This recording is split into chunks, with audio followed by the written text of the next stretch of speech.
नमस्कार, भारत लाइव देख रहे हैं आप। मेरा नाम बिरजू सिंह है। बात कर रहे हैं एनडीए की, जहां लगातार लंबे समय से चिराग पासवान नाराज चल रहे हैं। उनको मनाने की क़यादत भी लगातार बीजेपी कर रही है। उनकी नाराज़गी का वजह क्या है, इंटरनल बातें क्या है, ये तो वो नहीं बता रहे हैं। लेकिन लगातार जिस तरीके से पिछले कई महीनों से नीतीश कुमार की कार्यशैली पर सवाल उठा रहे हैं, ऐसा लग रहा है कि वो जो इंटरनली बातें हैं, इंटरनली कोऑर्डिनेशन है, वो तमाम तीनों घटक दलों के बीच नहीं बैठ रहा है। और इस बीच जो है जीतन राम मांझी को एंट्री को लेकर भी सवाल उठने लगे हैं। उनको भी 10 सीट देने की बात कही जाने लगी है। जीतन राम मांझी पिछले कई दिन पहले 20 तारीख को आपने देखा कि महागठबंधन को छोड़कर अब एनडीए की तरफ रुख अपनाने लगे हैं। इस पर क्या अपडेट है, हम बाबा जानते हैं। बाबा इस वक्त मेरे साथ है। बाबा, क्या लगता है चिराग पासवान को लेकर जिस तरह की बातें आ रही है, क्या कहेंगे आप? जो सबसे पहले तो जिस तरह से महागठबंधन को लेकर के बहुत सारी बातें कर रही थी, उसका झमेला लगभग शांत होता नजर आ रहा है। कारण कि लालू प्रसाद ने पूरा कमान अपने हाथ में ले लिया है और साफ तौर पे उन्होंने स्पष्ट कर दिया है कि उनके पास दो ही हेतु हैं। पहला तो ये कि वो सीटों पे समझौता नहीं करेंगे, और दूसरा ये कि जिन्हें भी साथ में रहना है वो ये मान करके चलें कि तेजस्वी यादव मुख्यमंत्री के उम्मीदवार होंगे। अब ये दो मुद्दे के बाद आप आइए और हम जो आपको दे रहे हैं उसको आप ले लीजिए। दैट मीन्स कि कहीं ना कहीं महागठबंधन की तरफ से ये स्पष्ट है कि जो भी इस शर्त पे आएगा वो महागठबंधन का हिस्सा रहेगा। आने वाले ये बात पहले से सोच करके आएंगे महागठबंधन में कि उन्हें जो कुछ भी आरजेडी की तरफ से मिलेगा वही उनको प्राप्त होगा। पूजा के बाद प्रसाद देने वाला जो भी आपको प्रसाद देता है तो आप जानते हैं कि वही आपको खाना पड़ता है और वही लेकर के आप घर भी चले जाते हैं। वही स्थिति लगभग नहीं है। लेकिन सबसे ज़्यादा इसमें झमेला जो है एनडीए में शुरू हो गया। जहां सबसे कम लोग थे वहां सबसे ज़्यादा झमेला हो गया है। और ये झमेला कोई नया नहीं है, बहुत पुराना झमेला है। और इस झमेले को कहीं ना कहीं जहां एक तरफ भारतीय जनता पार्टी हवा दे रही है, वहीं दूसरी तरफ से पंखा चला करके हवा का रुख बदलने का प्रयास नीतीश कुमार भी कर रहे हैं। आपने देखा होगा कि किस तरह से चिराग पासवान के जरिए नीतीश कुमार पर दबाव, प्रेशर पॉलिटिक्स कर रही है भारतीय जनता पार्टी। वहीं नीतीश कुमार ने भी खोज लिया है। हम आपको बताते हैं कि नीतीश कुमार हमेशा हर चीज़ का काट खोज लेते हैं और उनको जीतन राम मांझी मिल गए। जैसा कि हमारी बातचीत जगदानंद सिंह से हुई थी, उनसे हमने पूछा था कि आखिर आपने क्यों छोड़ दिया जीतन राम मांझी को। उन्होंने साफ तौर पर कहा था कि वो कहाँ थे, महागठबंधन में थे ही नहीं। वो तो शुरू से नीतीश कुमार के साथ ही थे। भले ही वो नजर आ रहे हों बाहर से, लेकिन देह और आत्मा उनकी वही थी। क्योंकि नीतीश कुमार के साथ उन्हें लगता है कि फिर से एक बार मौका उनको कुछ मिल जाएगा। अच्छा, दूसरी चीज़ कि कहीं ना कहीं सीट शेयरिंग को लेकर के भी पूरा झमेला चल रहा था। जिस तरह से चिराग पासवान लगातार पहले से ही कह रहे थे, हमने लॉकडाउन लगने से पहले बताया था कि 119 सीटों पर उनकी पार्टी दावा कर रही है।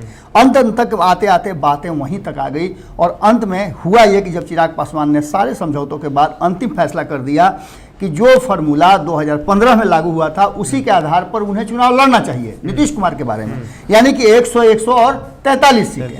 अब आप समझ लीजिए कि इन सब बातों के बीच में मामला यहीं आकर के अटक गया है। जीतन राम मांझी की एंट्री और उनको 10 सीट दिए जाने की बात और ज़्यादा झमेले वाली हो गई है कि कारण कि चिराग पासवान और भारतीय जनता पार्टी को लग रहा है कि उनकी सीटें भी कम होंगी। अब स्थिति यह है कि एक फार्मूला जो है वो दे दिया गया है कि 100, 100 और 43 पर यदि नीतीश कुमार अड़ते हैं, उसके बाद जिसको भी लेके आना है लेके आए। लेकिन अगर ऐसा नहीं होता है तो 150 सीटों पर एलजेपी चुनाव लड़ेगी। ये बात लगभग क्लियर हो चुका है और उनके खेमे से ये बातें स्पष्ट तौर पे आ रही हैं। इसके साथ आपको एक बहुत महत्वपूर्ण चीज़ बता दें जो हमने आज से लगभग 20 से 25 दिन पहले बता दिया था कि चिराग पासवान डिटरमाइंड हैं कि वो भारतीय जनता पार्टी के साथ तो रहेंगे, पर नीतीश कुमार के विरुद्ध 100 सीटों पर जितनी भी सीटें नीतीश कुमार को मिलेंगी, उसके अलावा अपनी पारंपरिक सीटों पर वो चुनाव लड़ेंगे ही, लेकिन नीतीश कुमार को लगभग 100 सीटों पर वो कड़ा टक्कर देने के लिए कैंडिडेट खड़ा करेंगे। भारतीय जनता पार्टी के विरुद्ध वो नहीं खड़ा करेंगे, लेकिन नीतीश कुमार के खिलाफ कैंडिडेट खड़ा करेंगे। और ये सबसे बड़ा अपडेट है। इसके साथ आपको बता दें कि पप्पू यादव तैयार हैं कि चिराग पासवान जब आना चाहें आ सकते हैं, स्वागत है उनका।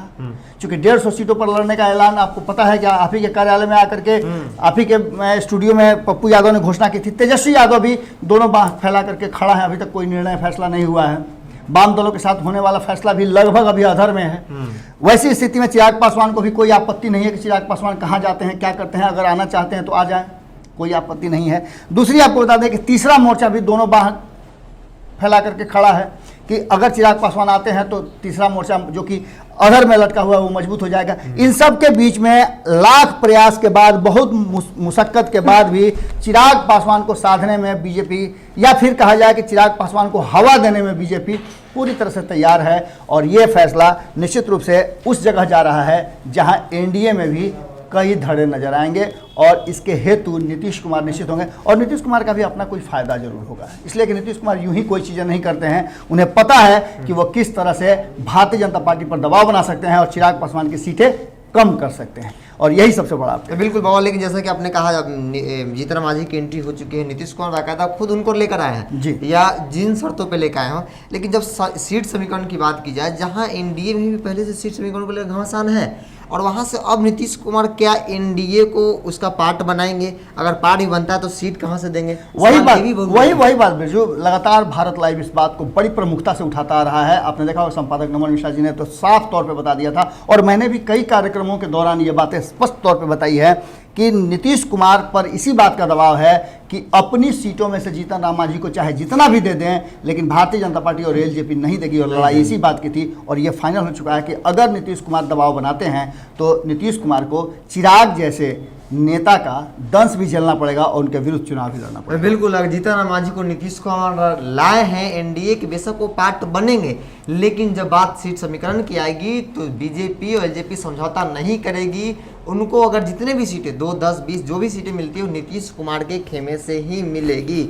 इस बात की देखिए, लगातार सीट समीकरण को लेकर चिराग पासवान ने सवाल उठा रहे हैं। अब उन्होंने, जैसा कि बाबा ने कहा कि 150 सीटों पर अपना कैंडिडेट उतारेंगे, बेशक उनको जो भी समीकरण 43 को मिले, लेकिन कहीं ना कहीं जेडीयू को टक्कर देने के लिए, जेडीयू को मात देने के लिए कहीं ना कहीं अपना कैंडिडेट जो है अलग से वो 150 सीटों पे उतारेंगे। इस बात की तैयारी वो 119 सीटों की तैयारी कर चुके हैं। लगातार वो सीट समीकरण का गणित समझाते रहा, लेकिन उनकी सुनने वाला कोई नहीं है। लेकिन अगर नहीं सुनेगा तो नीतीश कुमार को सुनाने के लिए पूरी तैयारी कर ली है। तो फिलहाल कितना ही, जुड़े भारत लाइव के साथ, नमस्कार। बढ़ाएं अपना कदम सक्सेस की ओर शिखर करियर इंस्टीट्यूट के साथ। शिखर करियर इंस्टीट्यूट पूर्वी भारत में एकमात्र कोचिंग संस्थान जो एक्सक्लूसिवली है मेडिकल एंट्रेंस एग्जाम के लिए।